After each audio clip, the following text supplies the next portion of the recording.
माझे नाव अजय. पावसाळ्याचे दिवस होते. रात्रीचे 10:30 वाजले होते. मी पुण्याच्या शिवाजीनगर बस स्टँडवर माझ्या शेवटच्या बसने कामावरून आलो होतो. वातावरणात थोडीशी थंडी होती आणि बस स्थानकाच्या एका कोपऱ्यात एक सुंदर शालू परिधान केलेली बाई शांतपणे बसलेली होती. स्टँडवर कोणीही नव्हते. सर्वत्र अंधार होता. पण ती बाई तिच्या गावी जाणाऱ्या एस टीची वाट पाहत असावी असे मला वाटत होते. ती साधारणतः 25 वर्षाची असावी. चेहऱ्यावर एक वेगळीच गंभीरता होती. ती शांत होती, पण डोळ्यात अनेक गोष्टी बोलणारी होती.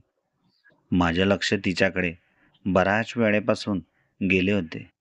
शेवटी धाडस करून मी तिच्या जवळ जाऊन तिच्या शेजारी बसलो आणि तिला हळू आवाजात म्हणालो, "अहो, कुठं जायचंय तुम्हाला?" तेव्हा ती बाई मला म्हणाली, "जाना कहाँ है पता नहीं, मगर जहाँ मंजिल ले जाए वहाँ."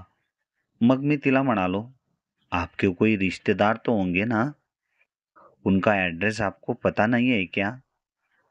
तेव्हा ती बाई मला म्हणाली, "सब मतलब की दुनिया है. हर कोई अपने में ही बारे में सोचता है. मगर मैडम, इतनी रात को आप यहाँ अकेली कैसे रह सकती हो? चलो, हम इंक्वायरी में पूछते हैं कि आपकी जिस गाड़ी में आपको जाना है वह गाड़ी कितने बजे है." मग ती बाई मला म्हणाली, "गाडी हो ना हो, मैं यहाँ से कहीं नहीं जाऊंगी."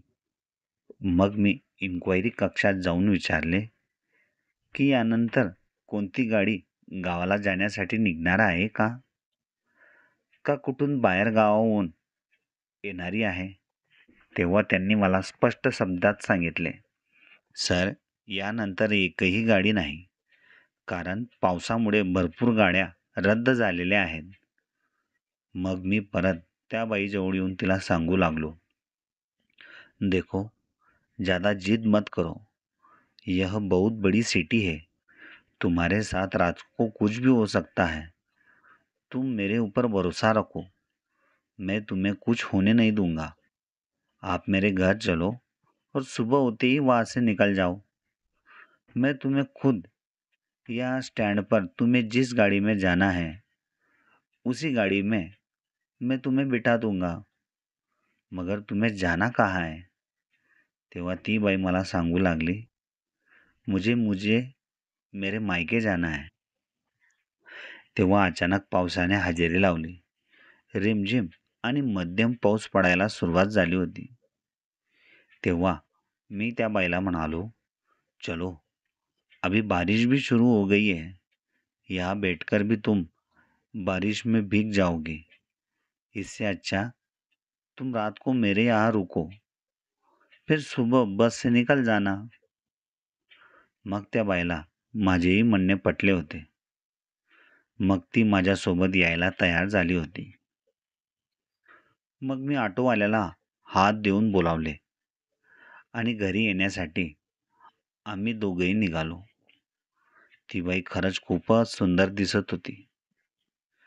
पण तिच्यावर एवढं दुःख आल्यावरही सुद्धा ती चेहऱ्यावर उमटू देत नव्हती. रिक्षात आम्ही दोघेही शेजारी शेजारीच बसलो होतो. अधूनमधून माझे लक्ष तिच्याचकडे जात होते. मग थोड्याच वेळाने आम्ही दोघेही माझ्या रूमजवळ येऊन पोहोचलो. मग तिची बॅग मी हातात घेऊन रूममध्ये घेऊन आलो. तरी ती बाई रूममध्ये न येता बाहेरच उभी होती. मग मी त्या बाईला म्हणालो, "आजी, डरो मत. आप अंदर आ जाओ और मुंह हाथ धो के फ्रेश हो जाओ. तब तक मैं बाहर रुकता हूँ." तेव्हा त्या बाईला माझेही म्हणणे पटले होते. मग ती बाई तिच्या हातात असलेली पिशवी घेऊन घराच्या आत गेली आणि तिने रूमचा दार लावला. बाहेर पाऊस सुरूच होता. मी पण थोडा ओला झाल्यामुळे मलाही थंडी वाजू लागली होती. पण तेव्हाच माझे लक्ष माझ्या रूमच्या खिडकीकडे गेले. ती खिडकी थोडीशी उघडी होती आणि मला माझ्या रूमच्या आतील सर्व दृश्य स्पष्ट दिसत होते. असाही माझा रूम सिंगलच होता आणि थोड्याच अंतरावर अटॅच लॅट्रिन बाथरूम होता. रूममधून लाईट सुरूच होते.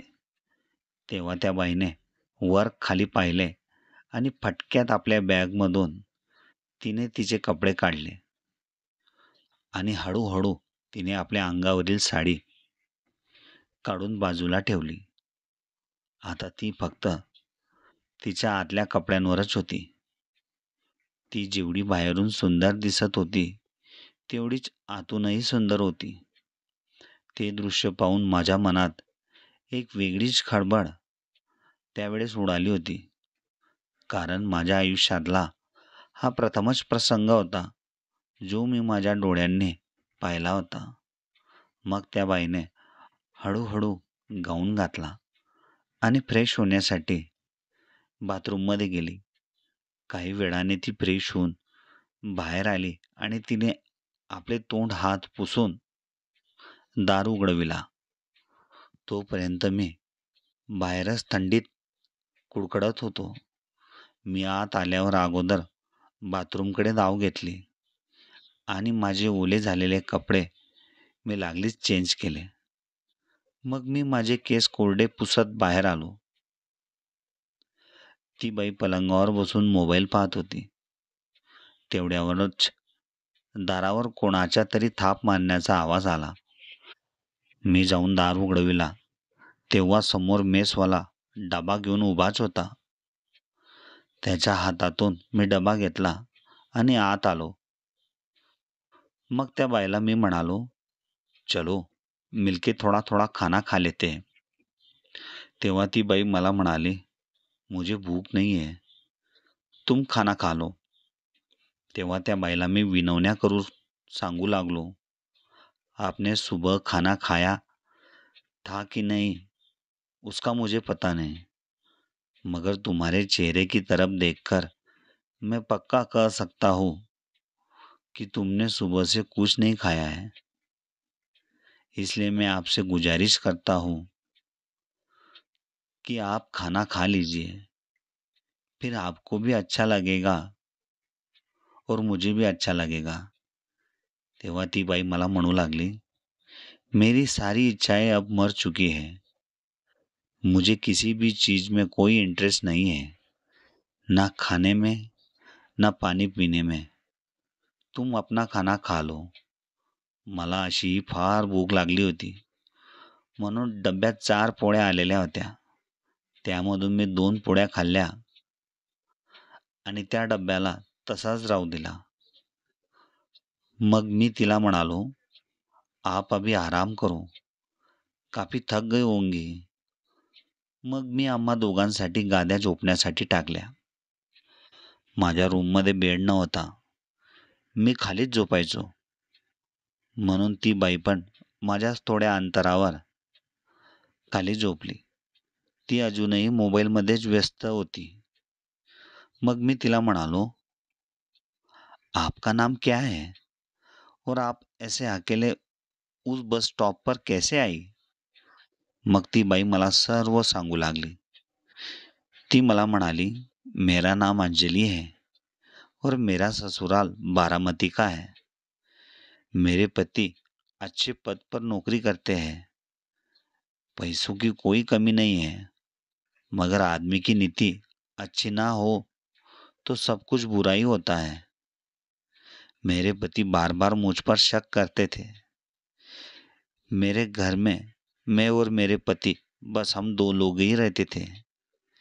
जब भी वो काम पर जाते तब बाहर से दरवाजे को ताला लगाकर जाते थे और जब वह काम से घर आते, अगर बाजार में कुछ सामान लेना है, मतलब सब्जी लेना, वो अकेले नहीं बल्कि मुझे भी साथ लेके जाते थे.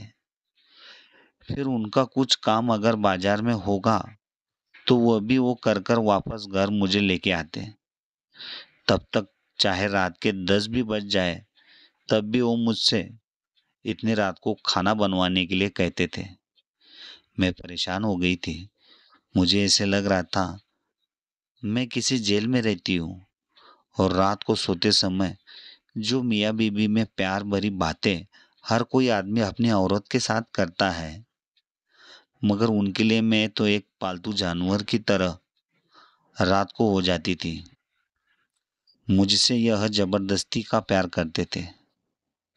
कोई मनाना नहीं, कोई बातचीत नहीं, हर वक्त जबरदस्ती। ऐसे वाले प्यार से मैं काफी तंग आ चुकी थी। इसलिए वह ड्यूटी से घर आने से पहले मैंने बाहर जाते हुए आदमी को खिड़की से आवाज देके मैंने मेन गेट के दरवाजे पर लगा हुआ ताला तोड़ने को कहा और उस घर से अपना सामान पैक करके वहां से भाग आई। डर तो बहुत लग रहा था, मगर मैंने जो मन में हिम्मत तैयार की थी उसकी वजह से मैं यहाँ पुणे तक आ पहुंची थी। तेव्हा त्या बाईला मी विचारले, मगर आपका मायका कहाँ है और कौन सा गाव है? तेव्हा ती बाई मला म्हणाली, मेरा मायका छत्रपती संभाजीनगर है। मग मी त्या बाईला म्हणालो, कल सुबह ही तुम्हें यहाँ से जाने के लिए डायरेक्ट गाड़ी मिल जाएगी। अभी तुम आराम से सो जाओ।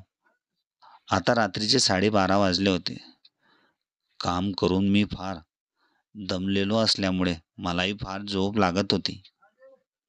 म्हणून मी गादीवर पडताच माझे डोळे ऑटोमॅटिक लागले आणि ती बाई ही आपल्या जागेवर झोपून राहिली.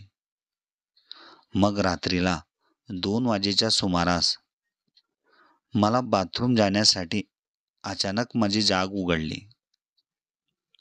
मी उठून बसून पाहिले तेव्हा ती बाई अगदी गाढ झोपेत होती. मग मी लाईट ऑन करून बाथरूममध्ये गेलो आणि जेव्हा माझे काम झाल्यानंतर मी बाहेर आलो तेव्हा माझे लक्ष त्या बाईकडे गेले. कारण मी ऑन केलेल्या लाईटाच्या प्रकाशात ती बाई अशी झोपलेली होती की ते मी तुम्हाला शब्दातही सांगू शकत नव्हतो. त्या गाऊनमधून त्या बाईचे आतले सर्व कपडे बाहेर आलेले दिसत होते. मग मी तिच्या अजून जवळ गेल्यावर मी तिचे समोरचे दृश्य पाहून चकितच झालो.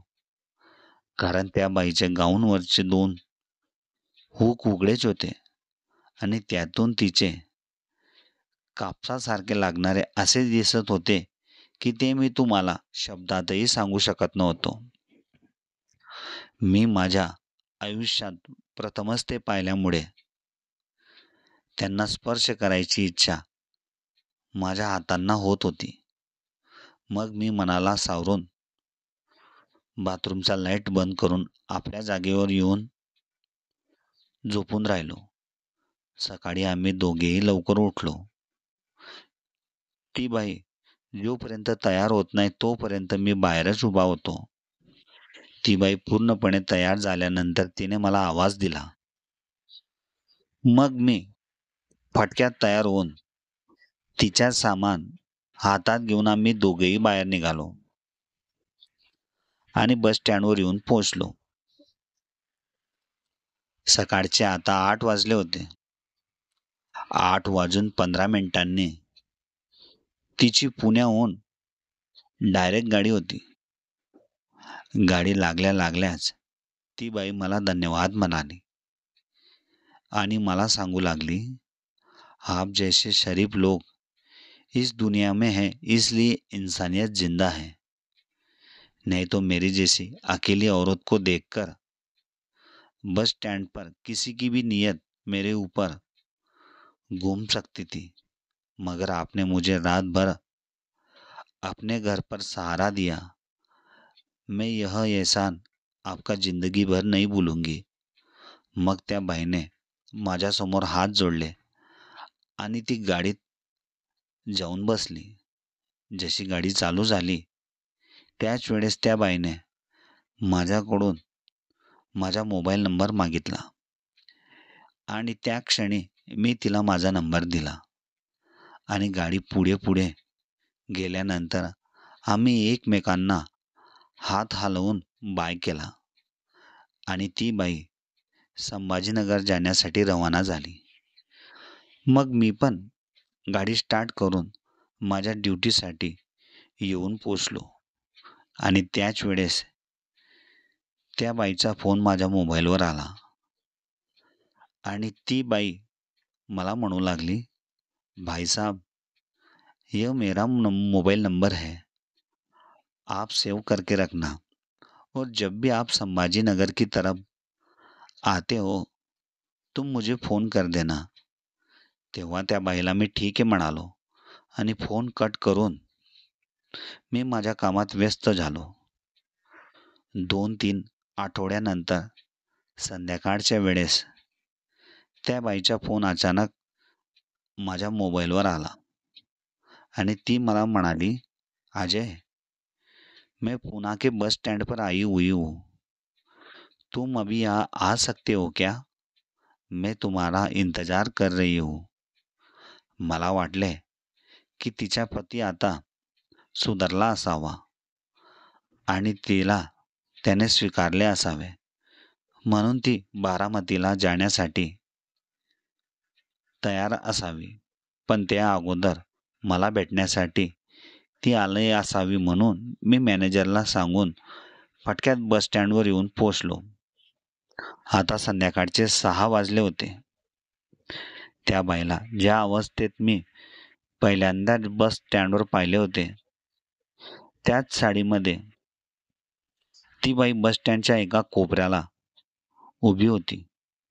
मी सरळ गाडी तिच्याजवळ नेऊन उभी केली आणि तिला म्हणालो, क्या हुआ अंजलि, वापस अपने ससुराल जा रही हो क्या? तुम्हारे पति की अकल ठिकाने आ गई लगता है. अभी अच्छे से रहना वहाँ पर, और कोई तकलीफ होगी तो मुझे पक्का फोन करना. तेव्हा अंजली मला म्हणाली, अजय, मैं मेरे ससुराल जाने नहीं आई हूँ, बल्कि मेरे घर वालों ने ही मुझे रहने के लिए मना कर दिया है. मेरे मायके का परिवार और घर काफ़ी छोटा है और मेरे भाई की भी अभी अभी शादी हुई है. वहाँ पर भी मेरी भाभी मुझे ताने देती थी, इसलिए वहाँ पर भी मुझे घुटन महसूस होने लगी थी. फिर मैंने अचानक अपना फैसला बदल लिया और वहाँ से निकलकर मैं तुम्हारे पास आ गई. मगर मैं तुम्हारे पास रहूँगी तो तुम्हें कोई प्रॉब्लेम तो नहीं होगी ना? तेव्हा मी अंजलीला समजावून सांगितले, देखो अंजलि, तुम एक शादीशुदा औरत हो और मैं कुंवारा. अगर हम दोनों एक ही घर में एक साथ रहते हैं तो बहुत बड़ी गड़बड़ हो जाएगी. दुनिया कुछ भी अनाप शनाप हमारे बारे में अपने पीठ पीछे बोलती रहेगी. इससे तुम्हारी भी और मेरी भी बदनामी होगी. तेव्हा अंजली मला सांगू लागली, अजय, मुझे तुम पर पूरा भरोसा है. मुझे दुनिया से कोई लेना देना नहीं है. मैं तुम्हारे लिए सुबह शाम खाना बनाकर रखूंगी और जब तुम ड्यूटी से नहीं आते हो तब तक मैं तुम्हारा इंतजार करते रहूंगी. मग मी अंजलीला गाडीवर बसून घरी घेऊन आलो. मग मी तिला म्हणालो, अभी मेरा खाने का टिफिन आ जाएगा, आज मत बोलना कि मुझे भूख नहीं है. तेव्हा अंजली मला म्हणाली, अजय, आज मैं पेट भर के खाना खाऊंगी. आज मैं बहुत खुश हूँ. आज तुम्हारे साथ रहकर मुझे भी बहुत आनंद हो रहा है. घरी जातेवेळी आम्ही मार्केटमधून सर्व सामान विकत घेतला आणि अंजलीने घरी येऊन स्वयंपाकाची तयारी केली. माझ्याकडे एक जुना गॅस स्टोव्ह होता. मेस लावण्याच्या अगोदर मी पण त्याच्यावरच स्वयंपाक करत होतो. आता जेव्हा अंजली आपले कपडे काढत होती तेव्हा ती मला असे म्हणाली, नाही की तू बाहेर जा, मला कपडे चेंज करायचे आहे. ती डायरेक्ट बाथरूममध्ये जाऊन आपले कपडे चेंज करून आली. जो गाऊन तिने त्या रात्री घातला होता तोच गाऊन तिने आज देखील घातला होता. साडीपेक्षा गाऊनमध्ये ती फारच सुंदर दिसायची. रात्री 9 वाजेपर्यंत अंजलीने आपला स्वयंपाक पूर्ण केला. मग आम्ही दोघांनीही जेवण करून आता झोपण्याचा प्लॅन केला होता. मग मी थोड्या लांबवर 2 गाद्या झोपण्यासाठी टाकल्या होत्या, पण अंजलीने त्या गाद्या जवळ केल्या. मी तिच्याकडे पाहतच होतो. आता रात्रीचे 11 वाजण्यात आले होते. मी पण माझा मोबाईल पाहत टाइमपास करत होतो आणि अंजलीही तिचा मोबाईल पाहून टाइमपास करत होती. तेव्हा मी अंजलीला म्हणालो, अंजली, अगर तुम्हारे पति तुम्हें लेने आते हैं तब तक तुम्हें जाना ही पड़ेगा. ऐसे कितने दिन तक तुम यहाँ रुकोगी? तेव्हा अंजली मला म्हणाली, अभी मुझे कोई भी लेने आए मैं कहीं नहीं जाऊंगी.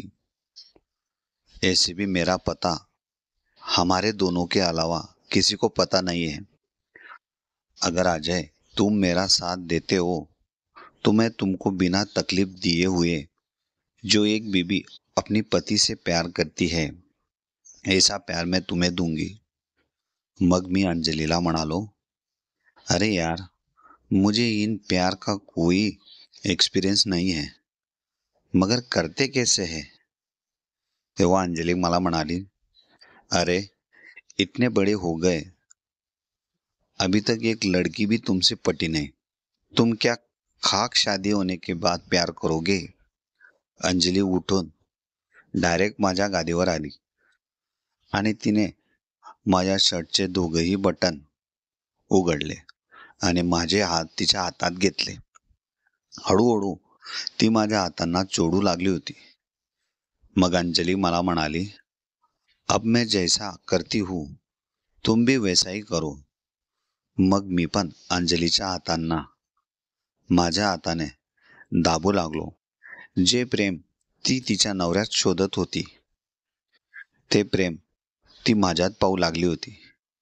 मग स्वतःहूनच अंजलीने तिच्या अंगावरचे कपडे बाजूला काढून ठेवले आणि अंजलीच्या समोरचे दृश्य मी पहिल्यांदाच माझ्या आयुष्यात असे पाहिले की ते मी तुम्हाला शब्दातही सांगू शकत नाही. ते तिच्या कापसासारख्या लागणाऱ्या त्यांना माझ्या हाताचा स्पर्श करायची चुडबुड सुरूच होती. अंजलीने तिच्या दोघं हातात माझा चेहरा पकडला आणि हळूहळू तिचे ओठ माझ्या ओठांपर्यंत ती घेऊन आली. आता फक्त आमचे दोघांचेही गरम श्वास आम्हा एकमेकांना स्पर्श होत होते. माझी नजर तिच्या ओठांवरच टिकलेली होती. आता माझ्यानेही कंट्रोल होणे शक्य नव्हते, म्हणून मी अंजलीच्या अशा ठिकाणी स्पर्श केला की ती मी तुम्हालाही सांगू शकत नाही. मग अंजलीही माझ्या स्पर्शामुळे आता तिच्या चरणसीमेवर आली होती. अंजलीने लागलीच तिचे ओठ माझ्या ओठांवर टिकवले.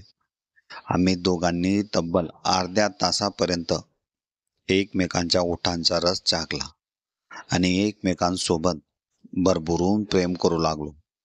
पूर्ण रात्रभर अंजलीने माझ्याकडून आनंद घेतला. आता मी 10 दिवसाची सुट्टी देखील कामावर टाकली होती आणि दररोज अंजलीसोबत मी सकाळ संध्याकाळ भरभरून प्रेम करू लागलो होतो. तिकडे अंजलीच्या नवऱ्याला ही माहिती नव्हतं की ती कुठे गेली आहे आणि इकडे तिच्या मायरी देखील तिच्याबद्दल काहीच माहिती नव्हते. काही महिन्यानंतर मी स्वतःहून अंजलीशी लग्न केले आणि आता अंजली माझ्या घरात बायको म्हणून राहू लागली होती. अशा प्रकारे बस स्टँडवर उभी असलेली एक सुंदर बाई माझ्या आयुष्यात आल्यानंतर माझ्या आयुष्याची तिने दिशाच बदलवली होती.